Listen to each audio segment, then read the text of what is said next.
नमस्कार। कभी सोचा है कि अगर हम किसी देश के सिर्फ एक दिन मतलब 24 घंटे की खबरों को उठा लें तो उससे देश की क्या तस्वीर बनती है? चलिए आज यही करते हैं। हम देखेंगे 15 जनवरी 2026 को और समझेंगे कि उस एक दिन की कहानियां मिलकर भारत के बारे में क्या बताती हैं। तो दिन की शुरुआत होती है एक बड़ी खबर से, 78वां भारतीय सेना दिवस। अब देखिए, ये सिर्फ एक मिलिट्री परेड या शक्ति प्रदर्शन नहीं है।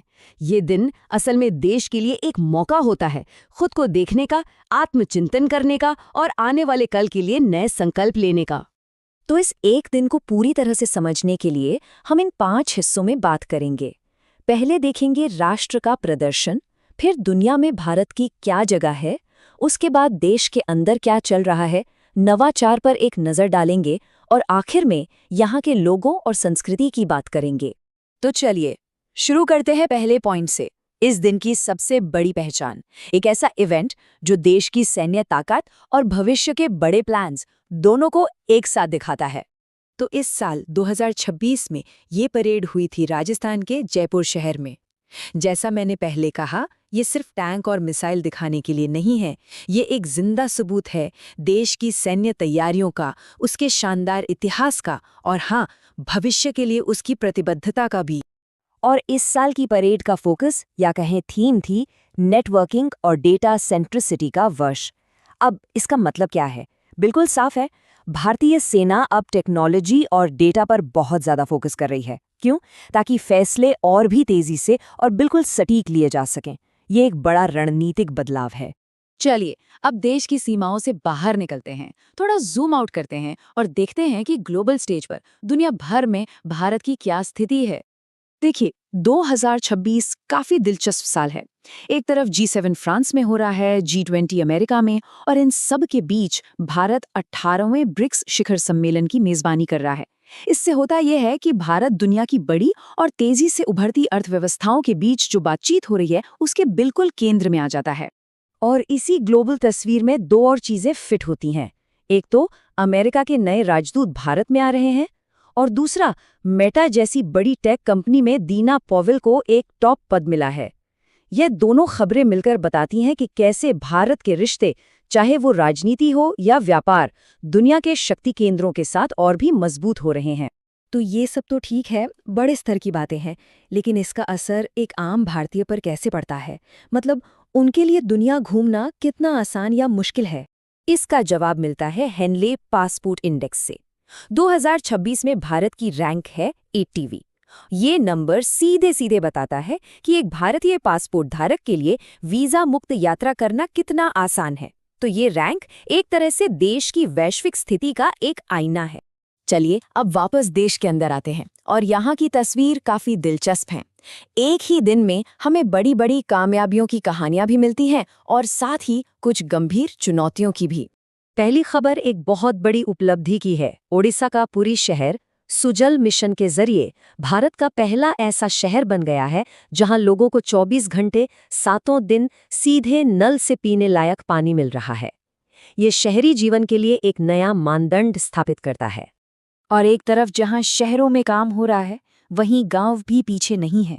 राजस्थान की बामनवास कांकर पंचायत राज्य की पहली ऐसी पंचायत बन गई है जो पूरी तरह से जैविक है।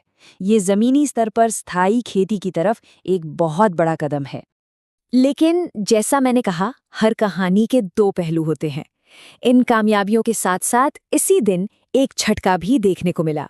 एक ऐसी खबर जो याद दिलाती है कि अंतरिक्ष का रास्ता आसान नहीं है। इसरो के PSLV-62 रॉकेट लॉन्च में कुछ गड़बड़ हुई और उसके कारण 16 उपग्रह खो गए। हाँ, ये एक बड़ा नुकसान है, इसमें कोई शक नहीं। लेकिन ये इस बात को भी उजागर करता है कि जब आप तकनीक की हदों को पार करने की कोशिश करते हैं तो जोखिम तो हमेशा रहता ही है। अब सामाजिक मोर्चे पर आते हैं। बाल विवाह जैसी एक पुरानी और गंभीर समस्या से लड़ने के लिए एक स्पष्ट योजना तैयार की गई है। बाल विवाह मुक्त भारत अभियान के तहत 2026 तक इसमें 10% की कमी लाने का लक्ष्य है और 2030 तक इसे पूरी तरह से खत्म करने का। चलिए अब देखते हैं उस इंजन को जो देश के कल को ताकत दे रहा है, यानी प्रौद्योगिकी और शिक्षा। ये वो चीजें हैं जो भारत की आने वाली कहानी लिख रही हैं। और इसकी दो शानदार झलकियां हमें इसी दिन देखने को मिली।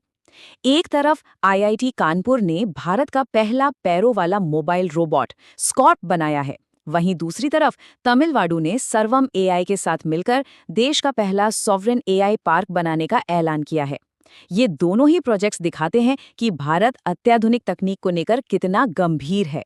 लेकिन हर नवाचार के साथ एक चुनौती भी आती है, और यहाँ पर सबसे बड़ी चुनौती है टैलेंट गैप। मतलब हमारे पास पेशेवर तो हैं, लेकिन क्या वो उद्योग की ज़रूरतों के लिए पूरी तरह से तैयार हैं? खासकर दवा उद्योग में ये कमी साफ दिख रही है। और देखिए, इसी समस्या का समाधान भी सामने आया। अहमदाबाद में pharmaceutical academy for global excellence यानी पेज को लॉन्च किया गया। इसका मकसद बिल्कुल साफ है, दवा उद्योग को वो कुशल नौकरी के लिए तैयार पेशेवर देना जिनकी उसे सख्त ज़रूरत है, और इसके लिए $50 मिलियन की फंडिंग भी रखी गई है। तो हमने टेक्नोलॉजी, राजनीति, प्रगति सबकी बात कर ली। अब आखिर में आते हैं उस चीज पर जो इस देश की असल धड़कन है, यहाँ के लोग, यहाँ की संस्कृति। इसी दिन केरल के सबरीमाला मंदिर में मकरविलक्कू उत्सव की धूम थी। ये वार्षिक त्योहार आस्था और परंपरा का एक खूबसूरत संगम है, जहाँ लाखों लोग इस रोशनी का हिस्सा बनने आते हैं। और इस सांस्कृतिक रंग के साथ साथ भारत एक वैश्विक मेजबान की भूमिका भी निभा रहा था। सोचिए, एक ही दिन दिल्ली में राष्ट्रमंडल अध्यक्षों का सम्मेलन चल रहा है, जहां दुनिया भर के संसदीय नेता हैं, और वहीं दूसरी तरफ कोची में अंतर्राष्ट्रीय मसाला सम्मेलन हो रहा है, जो वैश्विक मसाला व्यापार का केंद्र है। राजनीति से लेकर व्यापार तक, तो सेना दिवस परेड की शान से लेकर इसरो के मिशन की चुनौती तक, ब्रिक्स शिखर सम्मेलन की तैयारी से लेकर सबरीमाला के त्योहार तक, एक दिन की ये सारी खबरें मिलकर एक ऐसी तस्वीर बनाती है जो बहुत जटिल है। ये एक ऐसे देश की कहानी है जो एक ही समय पर कई अलग अलग दिशाओं में आगे बढ़ रहा है। सवाल ये उठता है कि ये जो इतनी सारी अलग अलग कहानियां एक साथ चल रही हैं, ये मिलकर भारत को आने वाले कल में कहाँ ले जाएंगी।